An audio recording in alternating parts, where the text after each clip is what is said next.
India versus West ইন্ডিজের ম্যাচে সিমরন হেটমায়ারের আউটটা কি আউট ছিল নাকি নট আউট ছিল, পুরো বিশ্বতে এই আউটটাকে নিয়েই চর্চা চলছে এবং খাস করে বাংলাদেশ আর পাকিস্তানে বেশি আলোচনা হচ্ছে এই আউটটাকে নিয়ে। জসপ্রীত বুমরা বল করছিল, সিমরন হেটমায়ার ব্যাটিং করছিল এবং অনেক ইম্পর্টেন্ট ইনিংস খেলছিল ওয়েস্ট ইন্ডিজের তরফ থেকে সিমরন হেটমায়ার এবং ভারতের জন্য অনেক ডেঞ্জারাস মনে হচ্ছিল সেই সময়। 12 বলে 27 রান সে করে নিয়েছিল সেই সময়তে এবং দেখে মনে হচ্ছিল কি একে যদি তাড়াতাড়ি আউট না করা হয় তাহলে কিন্তু ওয়েস্ট ইন্ডিজ দলকে অনেক ভালো একটা জায়গায় নিয়ে চলে যেতে পারে, 220 230-এ নিয়ে চলে যেতে পারে। সে যদি আর 15-20টা বল খেলে নিত তাহলে হয়তো ওয়েস্ট ইন্ডিজ ভালো একটা জায়গায় পৌঁছে যেত, কিন্তু জসপ্রীত বুমরার বলে আউট হয়ে গিয়েছিল সিমরন হেটমায়ার এবং সেই আউটটাই সব থেকে বড় কন্ট্রোভার্সি হয়ে গিয়েছে কালকে থেকে।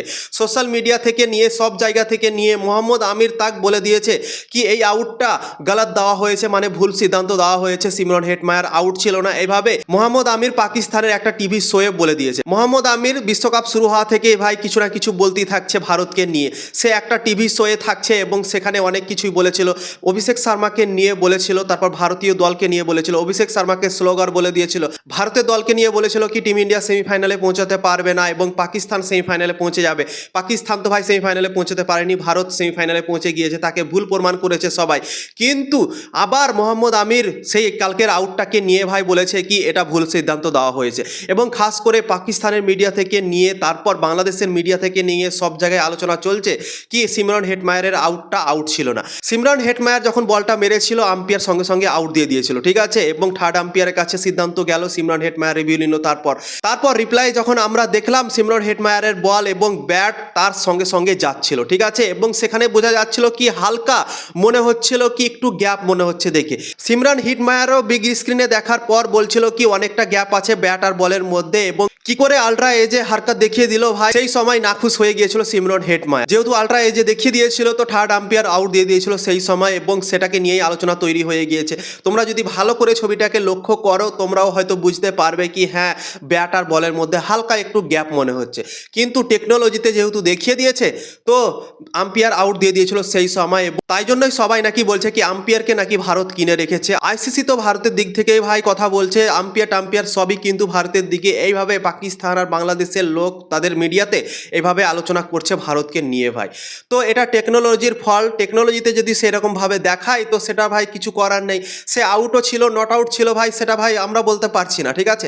টেকনোলজিটা যেটা দেখিয়েছে সেটাই কিন্তু আম্পায়ার সেই সিদ্ধান্তটা দিয়েছে ভাই। তোমরা ব্যাট আর বলের মধ্যে হালকা গ্যাপ তোমরা দেখতে পাচ্ছ, আমিও সেটা দেখতে পাচ্ছি, ঠিক আছে, কিন্তু টেকনোলজি যেটা কাজ করে, যেটার জন্য টেকনোলজিকে রাখা হয়েছে, টেকনোলজি এবার দেখিয়ে দিয়েছে, তো কিছু করার নেই ভাই। সেই সময় যেটা দেখিয়েছে থার্ড আম্পায়ার সেটাই কিন্তু দিয়েছে। তো টেকনোলজিতে যদি কোনো কিছু সমস্যা থাকে তো সেটাই হবে। তো জানি না সেটা আউট ছিল কি ছিল না, সবাই রিপ্লাই দেখে বলছে কি এটা আউট ছিল না নট আউট ছিল, সব কিছুই নাকি ভারতের পক্ষে দেওয়া হচ্ছে। সব দিনই বিশ্বকাপে ভারতকে এজ দেওয়া হয় এইভাবে আলোচনা করছে সবাই কিন্তু, ঠিক আছে, পাকিস্তানের লোক বাংলাদেশের লোক বেশি আলোচনা করছে। তো কালকে সিমরন হেটমায়ারের আউটটাকে নিয়ে অনেক কন্ট্রোভার্সি বেড়ে গিয়েছে, সোশ্যাল মিডিয়া থেকে নিয়ে সব জায়গায় থেকে নিয়ে আলোচনা চলছে এবং গেম চেঞ্জার আউট বলা হচ্ছে, কেননা সিমরন হেটমায়ার অনেক সুন্দর একটা ইনিংস খেলছিল, 12 বলে 27 রান সে করে নিয়েছিল, আর 15-20টা বল খেললে হয়তো ওয়েস্ট ইন্ডিজকে ভালো একটা জায়গায় নিয়ে যেতে পারত। তো তাই জন্যই অনেক ইম্পর্টেন্ট একটা ইনিংস খেলছিল ওয়েস্ট ইন্ডিজের জন্যই, তাই জন্যই এটাকে নিয়ে বেশি কন্ট্রোভার্সি তৈরি হয়ে গিয়েছে। কেননা যখন রিপ্লাই আমরা দেখলাম তখন ব্যাট আর বলের মধ্যে হালকা একটু গ্যাপ দেখতে পাওয়া যাচ্ছে, তো আলট্রা এজেও দেখিয়ে দিয়েছে, তো তাই জন্য থার্ড আম্পায়ার আউট দিয়েছে। তো জানি না ভাই সেটা আউট ছিল কি ছিল না, তোমাদের কি ওপিনিয়ন অবশ্যই তোমরা জানাতে পারো, সিমরন হেটমায়ার আউট ছিল কি ছিল না।